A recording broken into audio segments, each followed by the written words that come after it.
अस्सलाम वालेकुम, welcome to my channel.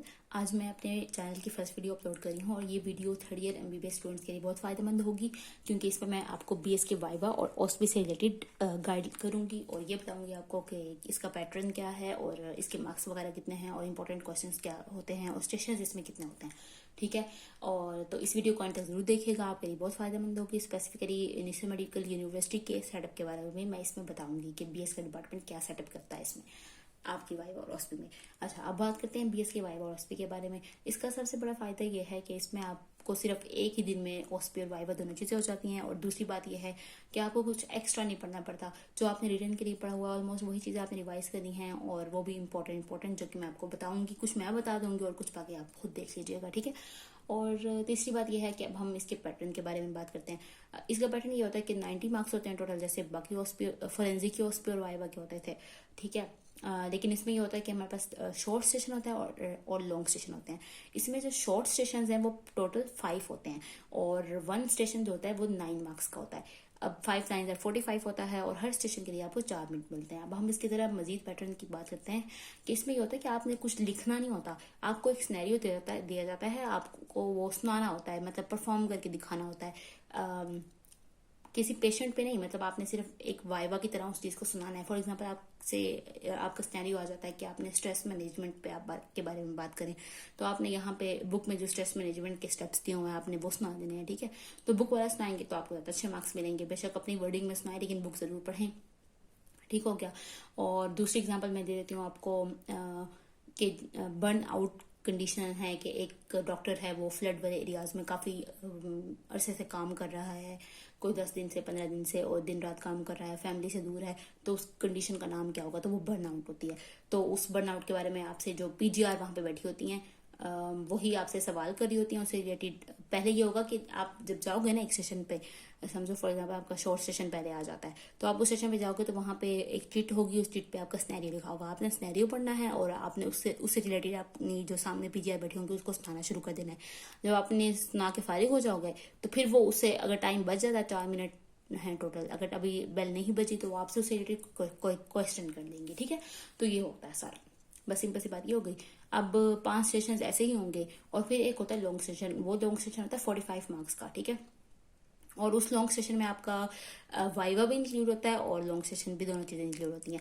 अब लॉन्ग सेशन में ये होता है, फॉर एग्जांपल मैं आपको एग्जांपल देती हूँ कि एक लड़की है, उसका ना काफी अर्से से लो मूड है, डिप्रेस्ड है, तो आपने बेसिकली उस पर परफॉर्म करना है कि आपने डायग्नोसिस बनाना है कि उसे है क्या। ठीक है, डायग्नोसिस बनाने, आपने डायग्नोसिस नहीं बनाना लेकिन उसके बनाने के लिए जो स्टेप्स होते हैं डायग्नोसिस बनाने के लिए, वो स्टेप्स आपने सुनाने हैं, परफॉर्म करने हैं। वहां पे बैठा होता है पेशेंट। ठीक है, लॉन्ग सेशन पे आपका पेशेंट भी बैठा होगा और एक पीजीआर बैठी होंगी और पीजीआर या कोई एसोसिएट प्रोफेसर वहां बैठे होते हैं। ठीक है, और एक आपका पेशेंट बैठा होता है, पेशेंट भी वो कोई पीजीआर बन के बैठे होते हैं। ठीक है, तो आपने बेसिकली इसमें क्या करना होता है, इसमें ये होता है कि अगर जैसे मैंने एग्जांपल थी कि एक आपका सिनेरियो आ गया कि एक लड़की है, उसका काफी अर्से से लो मूड चल रहा है, डिप्रेस्ड है, तो आपने सारी हिस्ट्री लेनी है, फैमिली हिस्ट्री लेनी है, चाइल्डहुड हिस्ट्री लेनी है और काफी सारी हिस्ट्रीज लेनी होती हैं। कोई 8 9 इसके स्टेप्स होते हैं। उसके स्टेप्स के लिए जो आपको मैं एक पीडीएफ अभी शेयर करूंगी ग्रुप्स में, वो आपने वो पीडीएफ देख लेना है। वो 19 पेजेस का होता है। ये मैं जो ग्रुप्स की बात कर रही हूँ कि निश्चय मेडिकल यूनिवर्सिटी के स्टूडेंट्स के लिए मैंने ग्रुप बनाया हुआ है, वहां मैं ये शेयर कर दूंगी पीडीएफ। ठीक है,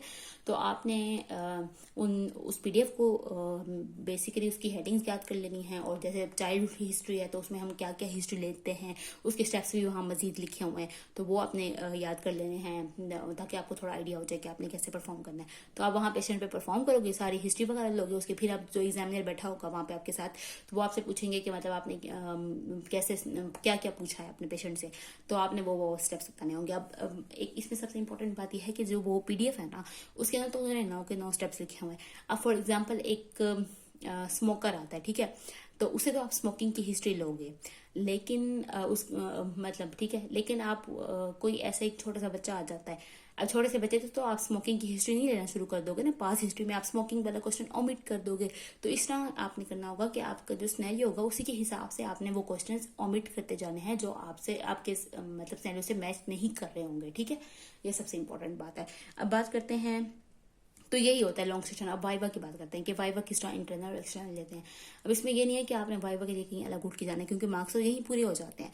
अब इसमें ये होता है कि इंटरनल एग्जामिनर और एक्सटर्नल एग्जामिनर की मर्जी होती है कि कोई एग्जामिनर जो है, इंटरनल एग्जामिनर बैठ जाते हैं आपके लॉन्ग सेशन पर आके और आपसे वहीं पे वाइवा लेना स्टार्ट कर देते हैं। कभी आपके केस से रिलेटेड लेना शुरू कर देते हैं, जैसे अब डिप्रेशन है, ठीक है, उससे रिलेटेड वो पर्सनैलिटी के टाइप्स पे चले जाएंगे और काफ़ी सारे उससे पूछ लेंगे क्वेश्चन, या वो किसी भी मतलब सेक्शन से पूछ सकते हैं। सेक्शन सी से जैसे ऑपरेंट कंडीशन वाला क्वेश्चन है बड़ा बहुत इंपॉर्टेंट, तो वो सारा पूछ लेंगे। तो ऐसे कुछ भी वो पूछ सकते हैं, ठीक है। तो ये होता है कि लेकिन बहुत इजी होता है और बहुत मजे का होता है OSPI और वाइवा BS का, तो बहुत मजा आएगा आपको इंशाल्लाह, ठीक है। तो करने का तरीका यही है कि सबसे पहले आपने बुक से करना है। बुक से मैं आपको थोड़ा आइडिया देने के लिए एक दो चीज़ें बता देती हूँ, लेकिन बाकी इतना खास नहीं है। बाकी ये है कि आपने बुक को ऑलमोस्ट ऊपर ऊपर से सारा ही करना होता है, ठीक है। जैसे कोई भी सिनेरियो आ जाए, स्ट्रेस मैनेजमेंट आ जाए, ऑपरेंट कंडीशनिंग से रिलेटेड आ जाए, किसी भी चीज़ से रिलेटेड आ जाए, तो आप उसके स्टेप्स बता सकें, या इंफॉर्मेशनल केयर के से रिलेटेड आ जाए, या कॉन्फिडेंशियलिटी ब्रीच करने वाला क्वेश्चन, ये बहुत रिपीट होता है हर दफ़ा, ये आ जाए। तो इस तरह मतलब किस कंडीशन में हम कॉन्फिडेंशियलिटी ब्रीच कर सकते हैं, किस में नहीं कर सकते, तो इस तरह के क्वेश्चन आ जाते हैं मेनली, ठीक है। और हाँ, मैं ये बता रही थी कि इंटरनल और एक्सटर्नल का वाइवा। अब इंटरनल एग्जामिनर होते हैं, वो कभी कभार आके लॉन्ग सेशन वाली जगह पर बैठ जाते हैं और किसी से मतलब वहीं पे वाइवा ले लेते हैं, और कभी कभार जाके शॉर्ट केसेस वाले स्टेशन पे बैठ जाते हैं, किसी भी शॉर्ट केसेस वाले जो होते हैं स्टेशन, वहां पे बैठ के आपसे कोई वाइवा या OSPI से रिलेटेड कोई क्वेश्चन पूछ लेंगे, या वाइवा किसी ऐसे जनरल बुक से ले लेंगे, ठीक है। और एक्सटर्नल एग्जामिनर का भी ऐसा ही है, वो दरमियान में चक्कर लगाते हैं, कभी शॉर्ट सेशन पे आके वाइवा ले लेंगे, कभी लॉन्ग सेशन पे ले लेंगे। तो ये सारा इस तरह चल रहा होता है। और जहाँ तक मार्क्स की बात है, निश्चय मेडिकल यूनिवर्सिटी के जो BS का डिपार्टमेंट, वो मार्क्स बहुत अच्छे देते हैं, ठीक है। ना तो कोई आपका इतना मसला करेंगे, वो असेसमेंट का इतना मसला नहीं होता। बस ये है कि आपने अच्छे परफॉर्म करना है और बहुत अच्छे तरीके से PGRs को मतलब अच्छा सा सुनाना है, क्योंकि सिर्फ PGRs होते हैं और बहुत अच्छी टीचर्स होती हैं, तो इतने ज़्यादा वो आराम से आपको फुल मार्क्स दे देती हैं। मतलब 9 मार्क्स का तो वो 8.5 मार्क्स का किसको दे रही होती हैं, अगर आप अच्छा परफॉर्म करते हो। कॉन्फिडेंट बस रहना है, ठीक है। और ऐसे ही वाइवा में भी आपने अच्छा सुना रहा है, मतलब खासतौर पर हेडिंग्स जैसे याद करके जाओ। तो BSO मतलब बंदा जैसे रीजनल में पढ़ा होता है, अभी तक याद ही होगी आपको, बस आपने एक दफ़ा रिवाइज करनी होगी, थोड़ी सी रिवीजन की जरूरत है, ठीक है। अब हम थोड़ी सी ना इसके इंपॉर्टेंट क्वेश्चंस की बात कर लेते हैं। अब जहाँ तक हम बात करेंगे सेक्शन A में, मैं थोड़ा सा आपको बताऊँ। अब जैसे BPS मॉडल है, इससे रिलेटेड कोई क्वेश्चन आ जाता है, ठीक है, या वो BPS से रिलेटेड आपके 3 प्रिंसिपल्स पूछ सकते हैं, और होम्योस्टेसिस और एलोस्टेटिस की डेफिनेशन वगैरह पूछ सकते हैं, इनका डिफरेंस पूछ सकते हैं। और जैसे डिजीज इलनेस सिक रोल वाली भी आपका स्नैरियो आ जाता है, कि स्नैरियो पूछ सकते हैं वो, ठीक है। सिक रोल का स्नैरियो आ जाता है आपका शॉर्ट सेशन में। कम्युनिकेशन स्किल्स का स्नैरियो आ जाएगा।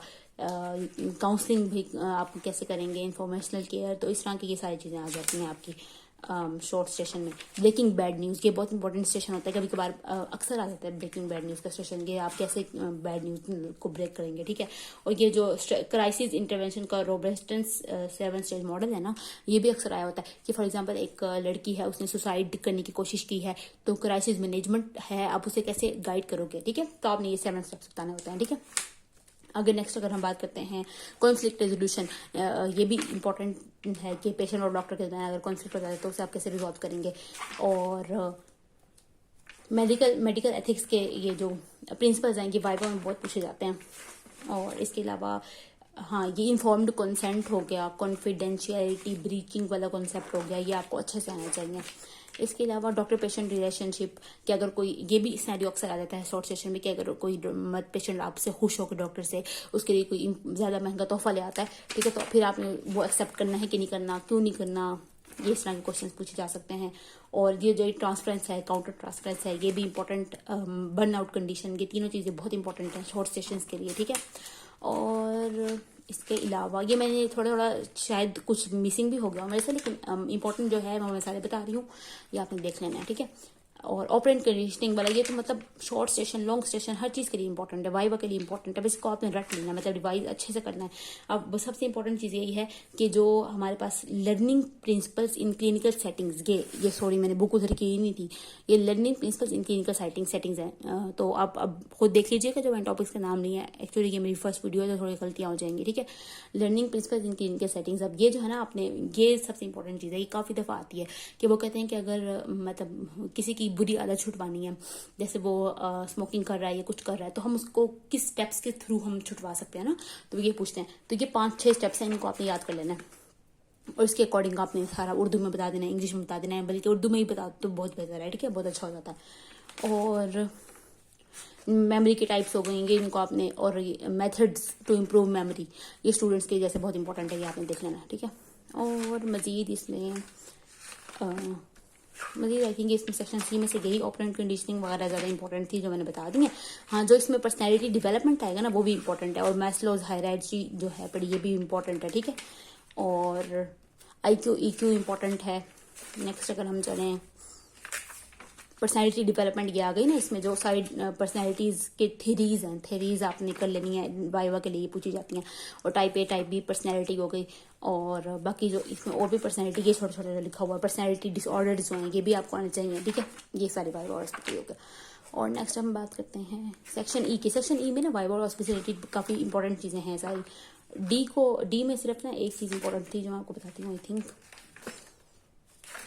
डेफिनेशन दे दो, पढ़ लीजिएगा कि फैमिलीज, न्यूक्लियर फैमिली वगैरह की डेफिनेशन जो होती है, ठीक है। और जो इम्पोर्टेंट चीज़ आई थिंक मेरे से मिस हो रही है, सिक रोल, हाँ ये जो कंप्लायंस है, कंप्लायंस वाली चीज़, ठीक है, ये इंपॉर्टेंट है। नेक्स्ट हम बात करते हैं section E, I think last है। सेक्शन ई में जो चीज़ें आती है ना,